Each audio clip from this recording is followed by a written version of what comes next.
Doctor صاحب، میرا سوال یہ ہے کہ کچھ تو آپ نے وضاحت کر دی ایکسٹریمزم کے بارے میں اور طالبان اور آج کل جو کچھ ہو رہا ہے ہمارے صوبہ سرحد میں یا بلوچستان میں یا یہاں کہیں بھی ہے، جس کو مختلف انداز سے لوگ دیکھتے ہیں. کچھ لوگ اسلام کا نام دیتے ہیں، کچھ لوگ اس کو ایکسٹریمزم کہتے ہیں، تو کچھ الجھنیں ہیں.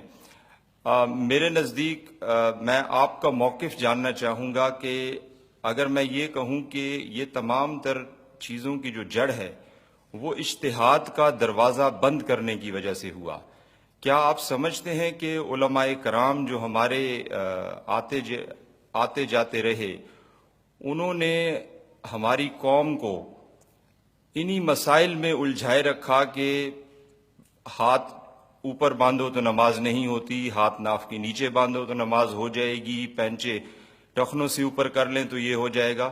میں سمجھتا ہوں یہ دینی مسلک یا مسائل ضرور ہیں، لیکن ہم کب مدنی دور میں جائیں گے، مکی دور سے مدنی دور میں کب جائیں گے؟ اور علماء کرام اجتہاد کی طرف توجہ کیوں نہیں دے رہے کہ اگر وہ اجتہاد کی طرف توجہ دیتے تو یہ روشن خیالی کے نعرے نہ اٹھتے. میرا یہی سوال تھا کہ آپ کیا سمجھتے ہیں کہ علماء کرام کا کیا رول ہے اس سارے مسئلے میں؟ میں اس سے متفق نہیں ہوں. علماء کرام کی کوتاہیاں وہ اپنی جگہ ہیں، وہ اس کو میں علیحدہ ڈیفائن کروں گا. اصل سبب کیا ہے روشن خیالی کا؟ جو لفظ پہلی مرتبہ آیا ہے اس ملک کے اندر وہ امریکہ کے زیر اثر تھرو مشرف آیا ہے. اس کا مطلب کیا ہے؟ اس کا مطلب یہ ہے کہ اسلام کو صرف نام کے حد تک رکھو اور زیادہ سے زیادہ کچھ چاہو تو نماز پڑھ لو، کچھ چاہے تو میں بھی مسلمان ہوں، میں بھی پڑھ لیتا ہوں کبھی کبھی نماز وغیرہ وغیرہ. باقی یہ کہ اس کے اوپر انسسٹ کرنا کہ یہ فرائض ہیں، یہ چیزیں حرام ہیں، ان سے بچنا ہے، یہ فنڈامنٹلزم ہے. اور اس سے بھی آگے بڑھ کر یہ کہنا کہ اسلام ایک نظام ہے پوری زندگی کا اور یہ پولیٹیکل سوشل اکنامک سسٹم اسلام، یہ تو گویا کہ ہمارے نزدیک کفر ہے. اسلام نظام نہیں ہے، اس کو بس مذہب کی حد تک رکھو. یہ ہے وہ آئیڈیا، وہ فلڈ جو آیا ہے ویسٹ سے، اس کا پس منظر جان لیجئے. اور میں نے جیسا کہ اس سے پہلے ایک سوال کے جواب میں کہا تھا کہ دیکھیے دنیا میں سورس آف ایول جو ہے، الٹیمیٹ سورس آف ایول از شیطان. اور اس دنیا میں کئی سو سال سے شیطان کا سب سے بڑا ایجنٹ ہے یہودی. یہودیوں نے آج سے 300 برس پہلے سے آپ لے کر چلیے معاملے کو، اس وقت کیا تھا؟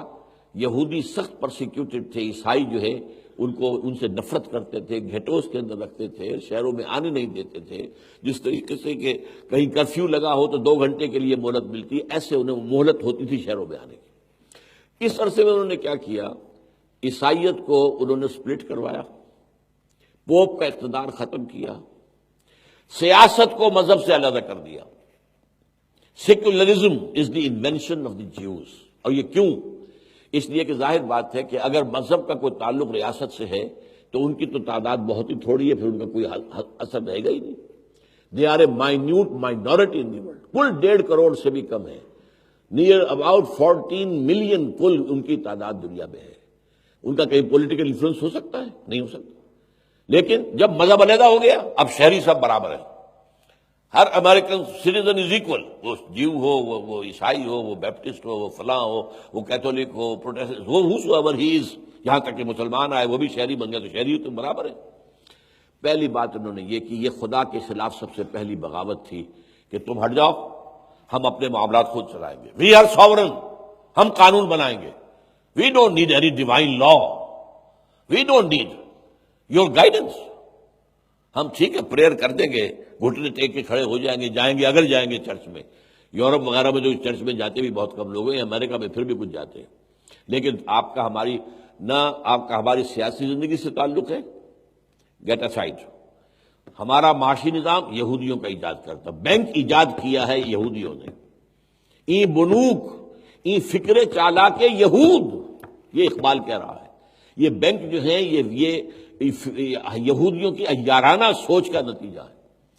تو سب سے پہلے بغاوت مذہبی کروائی انگلینڈ سے پوپ کے خلاف، اور وہ بن گیا کیا؟ چرچ آف انگلینڈ، جو انڈیپینڈنٹ تھا پوپ سے. اور سب سے پہلا بینک قائم کروایا یہودیوں نے انگلینڈ میں، bank of England, that was the first bank. اور بینکنگ کے ذریعے سے انہوں نے اپنا مالیاتی نظام اتنا پھیلا دیا کہ پھر صورت یہ بن گئی تقریباً 200 برس کے اندر کہ علامہ اقبال پچھلی صدی میں دیکھ کر آئے تھے، 1908 میں واپس آئے ہیں، 1905 میں گئے تھے، کہ فرنگ کی رگے جاں پنجائے یہود میں ہے۔ آج پوری دنیا میں معاشی نظام سود جوا، جو آسمانی شریعت میں حرام ہے۔ اب تیسرا لیول کیا تھا؟ وہ ہے سوشل آرڈر، ہمارا سوسائٹی کا نظام، وہ ان کا برباد ہو چکا ہے، فیملی انسٹیٹیوشن ختم ہو چکی ہے، ان کے ہاں حیا نام کی کوئی شے نہیں ہے، جتنے کم سے کم کپڑوں میں عورت چاہے آ جائے، سڑک کے اوپر آ جائے، اور اس ہومو سیکسولیٹی بھی جائز ہے، اور یہ بھی سب کچھ ہے، زنا کوئی حرام شے ہے ہی نہیں۔ زنا تو اگر آپ جبر کرتے ہیں کسی پر تو حرام ہے، تو جرم ہے، ورنہ کوئی جرم ہی نہیں۔ کنسینٹنگ پارٹیز ایڈلٹس ہوں تو کوئی جرم ہی نہیں، نہ کوئی گناہ ہے نہ کوئی جرم ہے، کچھ بھی نہیں۔ یہ سارا جو سوشل سٹرکچر ہے، اس کا وہاں بیڑا غرق ہو چکا ہے۔ اب یہ ایسٹ میں، خاص طور پر مسلمان دنیا ممالک کے اندر، اس سوشل سٹرکچر کو لانا چاہتے ہیں۔ اسی کے لیے ویمن لب کی یا عورت کی آزادی کی تحریک، اس کے اوپر اربوں ڈالر یہ لوگ خرچ کر رہے ہیں، معمولی بات نہیں ہے۔ کائرو کانفرنس ہوئی تھی، کیا خرچ ہوتا ہے ان انٹرنیشنل کانفرنسز کے اوپر، آپ کو اندازہ ہے۔ پھر بیجنگ کانفرنس ہوئی 5 سال بعد، اس کے 5 سال بعد ہوئی Beijing +5 conference under united nations. اس کے فیصلے کیا ہیں؟ آپ یہ پروسٹیٹیوشن کو برا نہ کہیں، پروسٹیٹیوشن مت کہیں انہیں، دے آر سیکس ورکرز۔ جیسے عام مزدور ہے، وہ اپنے جسم کے حصہ استعمال کرتا ہے، مسل یوز کر رہا ہے اور وہ پیسے لے رہا ہے، یہ بھی ایک عورت ہے، یہ اپنے جسم کا ایک حصہ استعمال کر کے پیسہ لیتی ہے۔ کیا ہے؟ She is a sex worker, not a prostitute. Homosexual marriages, homosexuality, یہ بھی نارمل انکلینیشن ہے، یہ پہلی مرتبہ تاریخ انسانی میں نارمل۔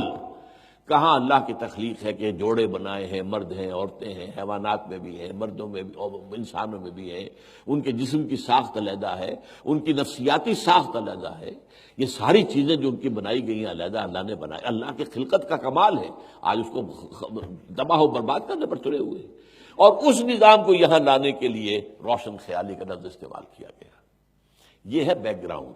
باقی وہ چیز جو ہے اجتہاد، یقیناً یہ ہمارے ہاں کئی صدیوں سے، خاص طور پر سنیوں کے ہاں اجتہاد کا دروازہ بند ہے۔ اہل تشیع نے اجتہاد کا سلسلہ جاری رکھا ہے، لیکن یہ ہے کہ ضرورت اس بات کی ہے کہ یہ دروازہ کھولا جائے اور نئے مسائل جو پیدا ہو گئے ہیں ان کے بارے میں بیٹھ کر علماء جو ہیں وہ طے کریں۔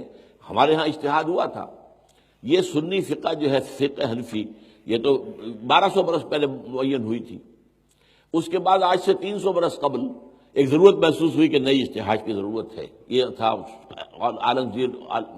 اورنگزیب عالمگیر کا زمانہ، کہ اب اتنا عرصہ گزر گیا ہے کہ اب نیا ہمیں اجتہادات ہونے چاہیے۔ اس نے کیا کیا؟ تمام گورنرز کو لکھ دیا، آپ کے صوبوں میں جو بڑے بڑے فقہا ہیں ان کو آپ نامزد کر دیں، ان کو بلا کر ان کی کمیٹی بنا دی گئی۔ انہوں نے اجتہادات کیے اور نئے فتوے مرتب کیے، وہ فتاوائے عالمگیری کہلاتے ہیں۔ عالمگیر تو مفتی نہیں تھا، فقی نہیں تھا، لیکن عالمگیر کی اپوائنٹڈ باڈی نے فتاوا کیے جو مرتب، وہ فتاوائے عالمگیری کہلاتے ہیں۔ تو اس وقت اجتہاد ہوا، اب اس کے بعد پھر بند ہے۔ باقی یہ چیزیں معاملہ یہ یہاں پہ ہاتھ ہے، یا یہ چیزیں وہ ہیں کہ جن کے لیے تو کشادہ رہنا چاہیے سینہ انسان کا۔ یہ بڑے مائنر اختلافات ہیں، کوئی میجر اختلاف نہیں ہے۔ خام خواہ بعض لوگ ان اختلافات کو ایکسپلائٹ کرتے ہیں اسلام کو بدنام کرنے کے لیے۔ ورنہ سوچیں، آپ ایک نماز کو لے لیں، 99% آف پریئر پوری دنیا کے مسلمانوں کے نزدیک متفق علیہ ہے، 1% اختلاف ہے۔ کیا کہیں کسی کی رائے یہ ہے کہ نمازیں 5 نہیں 6 ہیں، یا 5 نہیں 4 ہیں؟ ہے کہیں کوئی اختلاف ہے کہ فجر کی رکعتیں 2 ہیں، مغرب کی 3 ہیں؟ کیوں ہے بھائی؟ کوئی اختلاف ہے؟ کوئی اختلاف ہے کہ ہر رکعت کے پہلے کھڑے ہونا ہے، پھر یہ رکوع ہے، پھر سجدہ ہے، پھر بیٹھنا ہے، پھر سجدہ ہے، پھر کھڑے ہونا ہے؟ کوئی اختلاف ہے؟ 99% صلاۃ جو ہے 1400 برس گزر گئے، اور یہ امت کہاں سے کہاں پھیلی ہے، فرام ایسٹ ٹو ویسٹ، لیکن یہاں اختلاف ہی نہیں۔ 5 چیزیں کیا اختلاف ہے؟ ہاتھ یہاں باندھ دیا، یہاں باندھ دیا، یا کھول دیا، آمین بالجہر کہہ لیا یا دل میں کہہ لیا، رفع یدین جو ہے وہ صرف شروع میں 1 دفعہ کیا یا بعد میں بھی کچھ کیا، بس۔ اس سے کیا ہے، آپ غور کریں گے اگر میری بات، اس سے جس کو آپ کہتے ہیں ڈرل، نماز کی ڈرل کے اندر کوئی رکھنا نہیں پڑتا۔ اگر کچھ یہ ہوتا کہ صاحب رکوع جو ہے وہ ایک ہے، سجدہ بھی ایک ہی ہے، کسی کی رائے یہ ہوتی تو وہ ایک سجدہ کر کے کھڑا ہو جاتا، دوسرا آدمی دوسرا سجدہ نیچے گرا ہوا تھا سجدے میں، وہ ٹوٹ جاتی جماعت ساتھ نہیں، ڈرل ختم ہو گئی۔ یا یہ تو اس طریقے کہیں بھی ڈرل ختم جو ہے ٹوٹتی نہیں ہے ہماری۔ آپ خانہ کعبہ کے گرد دیکھیے، سنی، شیعہ، دیوبندی، باقی ہمارے بعض بریلوی جو ہے وہ انتہا پسند ہے، وہ وہاں باجماعت نماز پڑھتے نہیں ہیں کہ یہ وہابی ہیں اور ان کے پیچھے نماز، یہ چیزیں، یہ جہالت کی باتیں ہیں جو ہے بہت زیادہ۔ لیکن اس کا الزام بھی، آخری بات کہہ رہا ہوں، آپ علماء کو دے کر فارغ نہ ہو جائیں۔ آئی سے یو آر ریسپانسبل۔ آپ نے کیوں نہیں دین پڑھا؟ کیا یہ آپ کے لیے ممنوع ہے؟ میں نے کیوں دین پڑھا ہے؟ میں تو ڈاکٹر تھا، آپ فارماسسٹ ہیں، میرے بیٹوں نے پڑھا ہے، وہ نماز جمعہ پڑھا رہے ہیں، تو زیادتی کیا ہے؟ وہ ہماری ہے۔ ہم گئے پروفیشنز کی طرف، کیریئرز کی طرف، اور بالکل جو ہماری سوسائٹی کا نچلا ترین طبقہ ہوتا ہے وہ جاتے ہیں دین کی تعلیم حاصل کرنے کے لیے۔ اکثر و بیشتر جو ہے آپ کو امام ملیں گے ہزارہ، اور یہ جو کوہستان کا علاقہ ہے وہاں کے لوگ انتہائی غریب، اور وہاں گھر گھر مدرسہ کھلا ہوا ہے، وہ کیا ہے؟ وہ روٹیاں مانگ کر محلے سے لا کے کھاتے ہیں۔ یہ تو آپ نے کیا ہے نا، اور پھر ان کو سٹیٹس یہ دے دیا ہے کہ اس کے بغیر نکاح نہیں ہو سکتا۔ آپ کیوں نہیں اپنی بیٹی کا نکاح پڑھا سکتے؟ Why can't you do it? اسلام میں کوئی برہمنزم نہیں ہے، اسلام میں کوئی پاپائیت نہیں ہے، اسلام میں کوئی پنڈت نام کی شے نہیں ہے، کچھ بھی نہیں ہے۔ تو یہ ہم نے کیا ہے، ہم نے دین ان کے حوالے کر کے اور اسے ایک پروفیشن بنا دیا ہے۔ اسلام میں کوئی پروفیشن نہیں ہے دین کا۔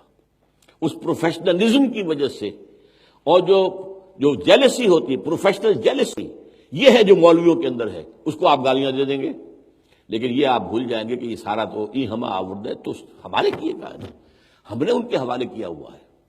اس حوالے سے ذرا میری بات تلخ ہو گئی ہے، لیکن میں نے ایک دفعہ، میں آپ کو لطیفے کی بات بتا دوں کہ ایبٹ آباد کے اس میڈیکل کالج میں مجھے بلایا گیا، میرے کلاس فیلو نے شروع کیا تھا، ڈاکٹر اے جے خان نے، وہاں لیکچر تھا میرا۔ تو جو اساتذہ تھے، پروفیسرز وغیرہ، وہ بعد میں چائے پہ گفتگو ہو رہی تھی، جی ہمیں کسی طریقے سے ان مولویوں کی مصیبت سے نجات دلائیے، یہ جو ہے اس کے اوپر لاؤڈ اسپیکر کے اوپر بولتے ہیں، زور سے چیختے ہیں، چلاتے ہیں۔ میں نے کہا اس کا اصل الزام آپ پر ہے، ان پر نہیں ہے۔ کیسے جی؟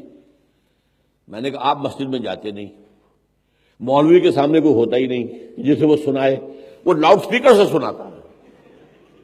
اب تو سنو گے نا، یہ تو وہ آپ سے انتقام لے رہا ہے۔ آپ مسجد میں جائیں، اس کے سامنے بیٹھے تو شاید کوئی 2 بات کی کام کی باتیں بھی کرے، وہ سمجھے کہ کچھ لوگ جو ہیں سمجھدار پڑھے لکھے بھی لوگ موجود ہیں۔ تو یہ جو ہمیں اپنا دیکھنا چاہیے، اصل سوچ بھی یہ ہونی چاہیے۔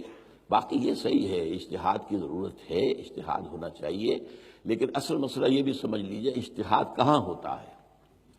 جو نیا مسئلہ پیدا ہوا ہو اس میں اجتہاد ہوتا ہے۔ جو مسئلے وہی ہیں جو حضور کے زمانے میں تھے، اس میں کوئی چینج کرنا، وائی؟ میری بات سمجھ رہے ہیں؟ اجتہاد ان چیزوں میں ہوتا ہے جو نئے مسئلے پیدا، مثلاً کیمرہ نہیں تھا، پہلے ہاتھ سے تصویر بنتی تھی، آیا کیمرے کی تصویر کا بھی حکم وہی ہوگا یا نہیں ہوگا؟ یہ اجتہاد کا مسئلہ ہے۔